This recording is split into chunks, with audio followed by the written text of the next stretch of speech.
Bueno, muy buenas tardes. Yo diría que ojalá se acerque más hacia adelante, porque el show principal hoy va a ser una película, un documental, un video documental. Voy a dar una pequeña introducción. I'm going to summarize that in English in case there are people here who don't speak Spanish. And the film has English subtitles, so it's understandable in God's own language for those who may not speak Spanish. Well, yesterday I was talking about a couple of issues from a global perspective, from a macro point of view. Bueno, eso es mejor lo digo en español, después hago el resumen. Desde una perspectiva macro, ¿no? Y hoy voy a ir al otro extremo micro, porque acepto el reto de que todas las cosas y las barbaridades que digo a nivel teórico, que me comprometa a comprobarlas en forma empírica, en forma práctica, ¿no? Sino que me lo cobren. Nosotros llevamos trabajando desde hace más de 12 años ya con unas escuelas indígenas en el estado de Michoacán, que es la parte amarilla aquí.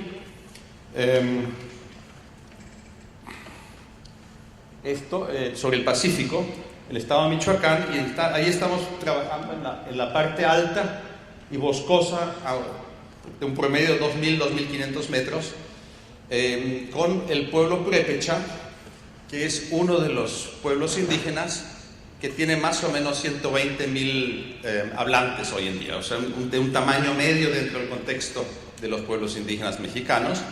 La lengua purépecha es una lengua totalmente aislada, no tiene parientes dentro de las lenguas indígenas, es como el vasco en Europa, nadie sabe exactamente de dónde viene y no se han encontrado relaciones con otras lenguas. En dos escuelas, los mismos maestros y maestras indígenas, eso hay que decirlo, en México todo el sistema de escuelas de educación indígena tiene maestras y maestros indígenas que son bilingües. No hay maestros blancos, mestizos, nada de eso. Es decir, que las maestras y maestros son dueños de su aula. Lo digo porque hay una diferencia con muchas escuelas indígenas en la Argentina. Entonces, en una zona de alta vitalidad lingüística y étnica, donde los niños llegan casi monolingües en lengua indígena a la escuela, se estaba aplicando lo que siempre se aplica, la castellanización, que ayer expliqué un poco de qué se trata, que es la imposición del español con efectos de desplazamiento y de subordinación de la lengua indígena. Entonces dijeron, basta ya, porque como todas las demás escuelas tenían pésimos resultados, vamos a empezar a enseñar todos los contenidos curriculares, el currículo oficial, que esas escuelas tienen que aplicar como todas las demás, en nuestra lengua. Y empezaron casi sin nada, eso lo vamos a ver en el documental.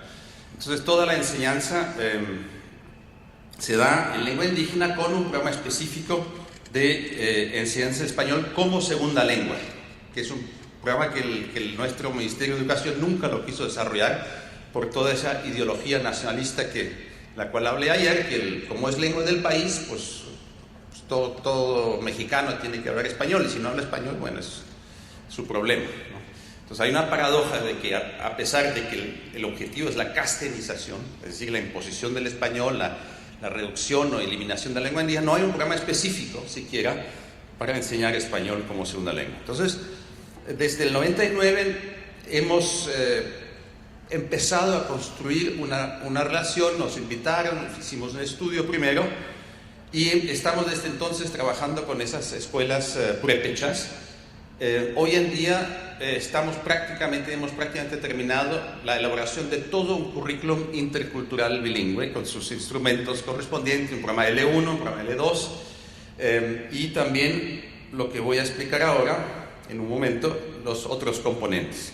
Nuestras áreas de trabajo, bueno, ha sido también el desarrollo de pruebas y su aplicación, las dos lenguas con resultados sumamente interesantes que aparece en el documental, la formación de profesores en servicio, la formación a nivel de posgrado, varios maestros indígenas ya han hecho su maestría, y la producción de materiales y documentales de video. Pero la parte más importante es el diseño y la elaboración curricular. Para nosotros es importante que todo lo relevante que trabajamos lo hacemos ahí, en las comunidades indígenas, en las escuelas y junto con maestros y bueno, alumnos en la medida que los alumnos participan, ¿no? Entonces, durante muchos años, una semana al mes pasamos allá, salimos el domingo en la mañana del DF, de la capital, y llegamos en la noche a la zona para empezar a trabajar de lunes a viernes, ¿no? Mañana y tarde, y noche también. Y de algún modo, y esto claro suena un poco panfletario, que somos toda la vez investigadores, profesores y alumnos, porque muchas cosas no las sabemos. Y los maestros indígenas han aprendido a darse cuenta de que los investigadores de la capital, incluso con título de doctor en lingüística, no saben muchas cosas. Entonces hemos también aprendido a compartir nuestras ignorancias. Ahí andamos. Entonces ese currículum, que está basado en el currículum oficial, tiene un componente intracultural, desde la perspectiva de la cultura propia, que viene de la cosmovisión y de los saberes indígenas, y un componente, el principal, que es el que lo llamamos intercultural, porque desde el punto de vista de los niños y niñas indígenas es la otra cultura, que es el currículum nacional con sus contenidos. Y el componente intracultural se construyó con una investigación propia de maestras, maestros e investigadores indígenas, conformando unidades temáticas que tienen una importancia central en la cultura indígena. Aquí, por ejemplo, salud y alimentación, que se concibe de otro modo que la misma temática en Occidente. Hay una palabra en el centro que determina todas las demás. Es una suerte de mapa semántico, ¿no? Que nos permite tratar de ver aspectos culturales desde la cosmovisión, desde la cultura propia, entre maestros indígenas que obviamente han sido formados en escuelas normales occidentales, y para quienes es muy difícil liberarse, aunque sea parcialmente, de toda la influencia y tratar de repensar su cultura desde su propia historia, desde sus principios. El componente lingüístico se basa en 3 principios para ellos. El purépecha es el centro de la educación. De ahí se aprende todo lo más. Es la principal, digamos, ventana a la cultura propia, a la cultura nacional y también universal. El español no se puede aprender con los materiales oficiales que son hechos para niños hispanohablantes. No funciona. Entonces, tenemos un programa propio, faltó la O, y también nosotros practicamos la integración de lenguas sin contenidos, lo que en Europa ahora se llama CLIL. Nosotros en México lo teníamos mucho antes de que los europeos inventaran ese término, y ellos todavía piensan que ellos han inventado eso, pero así nos pasó con muchas cosas. Parece que la televisión de colores se inventó primero aquí en Argentina, antes de que en Estados Unidos dijeran que ellos inventaron eso. En síntesis, entonces, la lengua materna es el núcleo, y ambas lenguas son lenguas como objeto de estudio y lenguas de instrucción. Y en principio, cualquier contenido se puede enseñar en cualquiera de las lenguas. Eso es importante para contrarrestar la asimetría entre las lenguas, que muchas veces establece el espacio para lo científico, lo serio, para el español, y el folclore, y lo bonito, y las canciones en lengua indígena. No, aquí se enseña matemáticas, física, química, todo, claro, a nivel de la educación primaria en lengua indígena. Y para eso se hizo una elaboración, lo que técnicamente llamamos Sprachausbau, la elaboración de una lengua. Hoy día tenemos todo el vocabulario académico de la primaria en lengua purépecha. De eso también vamos a hablar. Bueno, eso ha sido, ahí están los alumnos aprendiendo cómo se trabaja la madera. Eso ha sido un poco lo que estamos haciendo. Corre película, por favor, y si podemos bajar la luz.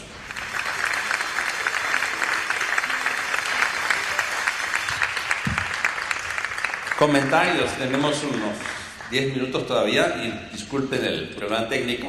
Y if there's anyone that does not speak Spanish, well, there were no subtitles in the last part, but I hope it was understandable somehow. Adelante, comentarios, preguntas. A ver, la maestra de Toluca, México.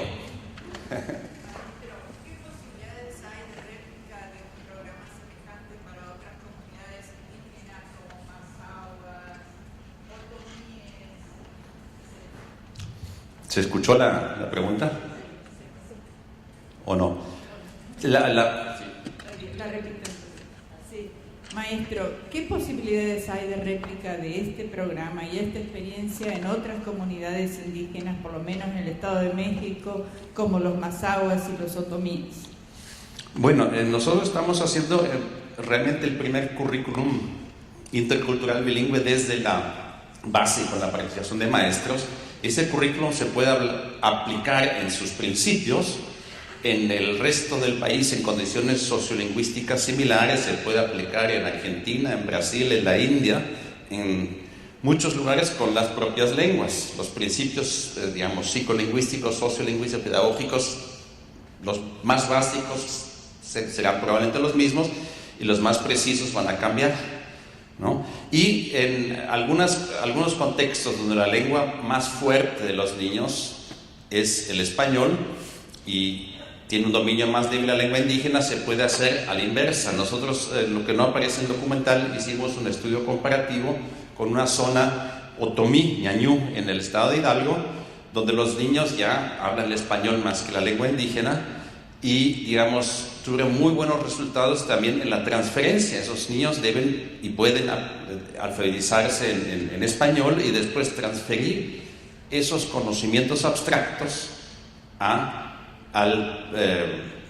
digamos, otomí en ese caso como segunda lengua, ¿no? Entonces se pueden hacer variaciones según el contexto sociolingüístico, es perfectamente variable. Hay otras escuelas que ya trabajan con ese programa, pero hay mucha resistencia de muchas escuelas y también del Ministerio de Educación Pública. Muy a la mexicana, nos elogian en público, pero en privado nos tratan de meter el cuchillo en la espalda, ¿no? Trabajamos con otras comunidades que les habían prometido unos fondos y les quitan los fondos y hacen otras cosas. ¿Por qué? Porque ese trabajo de algún modo deja en evidencia al Estado, ¿no? Porque es un trabajo que ellos deberían hacer. ¿Qué más?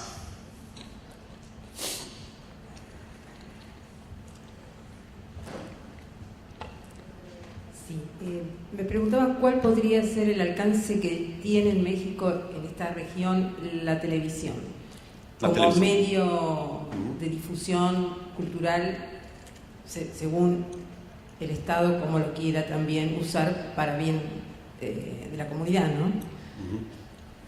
Sí, lo que hay ya bastante desarrollado son radios indígenas, en lengua indígena, radios, ¿no? La televisión, bueno, la televisión está en manos de dos monopolios en México y habría que ver si en algún momento están dispuestos a introducir temas y lenguas indígenas. Hay una televisión educativa que va por satélites propios, hay una telesecundaria, por ejemplo, en la misma comunidad, pero esa telesecundaria y sus maestros son antipurépechas, ¿no? Entonces hay una lucha ahí entre sistemas y donde se reproduce la típica ideología que no, los niños andan mal porque hablan lengua indígena, hay que sacarlos de su atraso y de su lengua. Entonces hay mucho trabajo político que hacer. Lo técnico es lo más fácil. Hacer un alfabeto en una lengua es facilísimo. La parte más difícil es la parte política, ideológica en la cabeza de las personas. Por eso, digamos, este documental, ¿cómo decirlo?, muestra cosas que mucha gente dice que no son posibles, ¿no? Que se pueda escribir en lengua indígena, que se puedan hacer matemáticas en lengua indígena. Y por eso ha provocado muchas reacciones, positivas y negativas.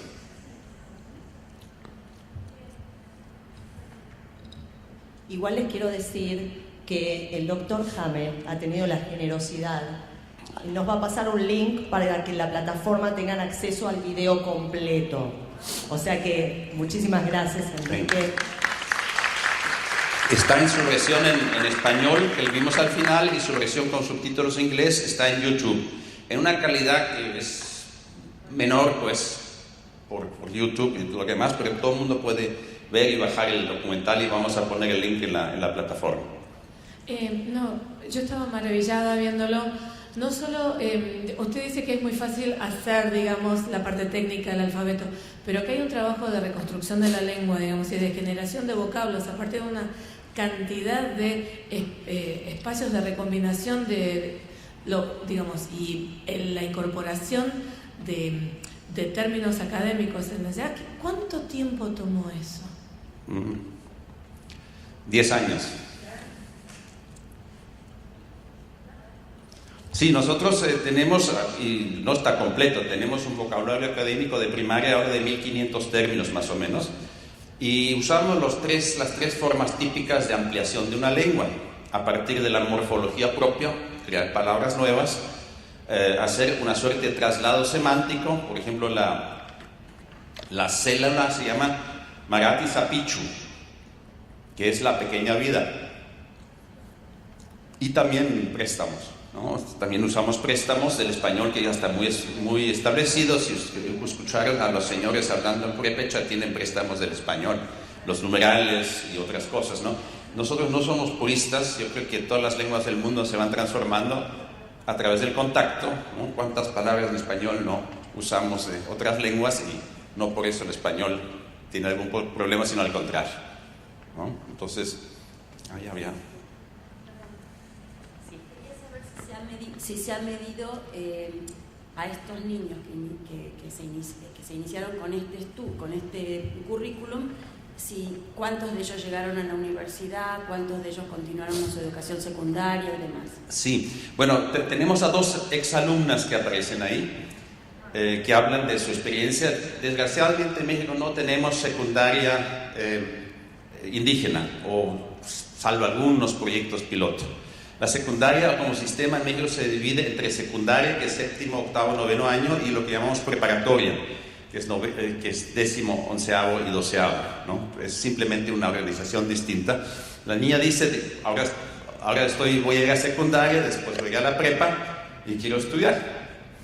Y la otra niña ganó un premio nacional en primaria en redacción.